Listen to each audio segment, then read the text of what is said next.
Jazz Movement because I think it's important for a music community to have an all ages space. A lot of music happens in bars and bigger clubs, and it's not really a place where somebody who is under 21 and just learning how to be a musician can really like hone their craft. And so by providing that space, we give them a spot where they can do that. And then also, you know, being from Oklahoma, growing up in the punk and hardcore scene, I always felt a little bit kind of on the outside of what was normal.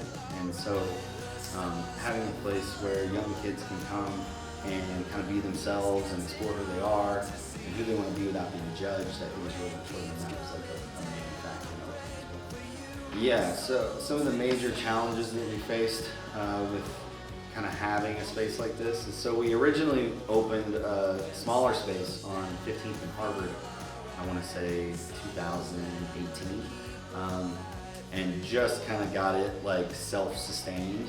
And then of course COVID hit, and so couldn't have shows, obviously.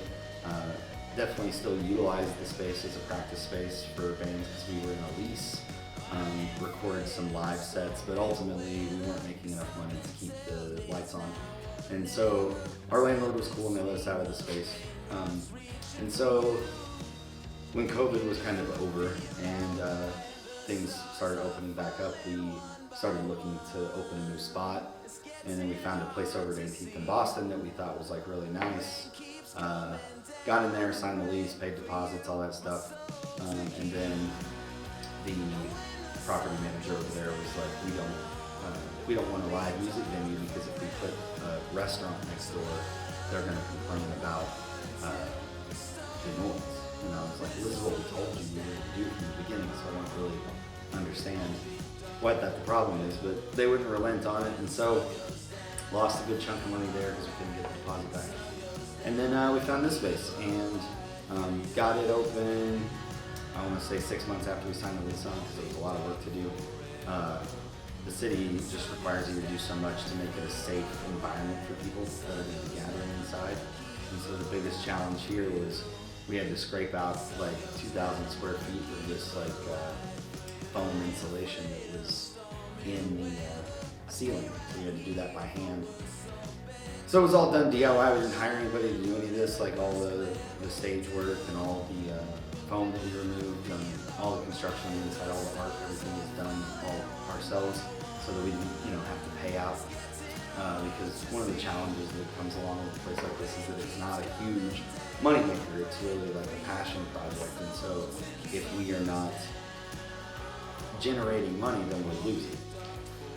I think the way we've been able to succeed through all the kind of ups and downs of closing and opening and finding a new spot and having to lose it and finding this one is just through the support of the community. And so the punk and hardcore scene is pretty tight knit, just DIY in general. So people are very eager to help in situations like that, whether it be monetarily or by coming up and lending a hand when we had to do maintenance on the building, coming to shows, painting the cover, buying merch from bands, like just creating like an ecosystem that kind of helps everything self-sustain. I think that's the most important part of it.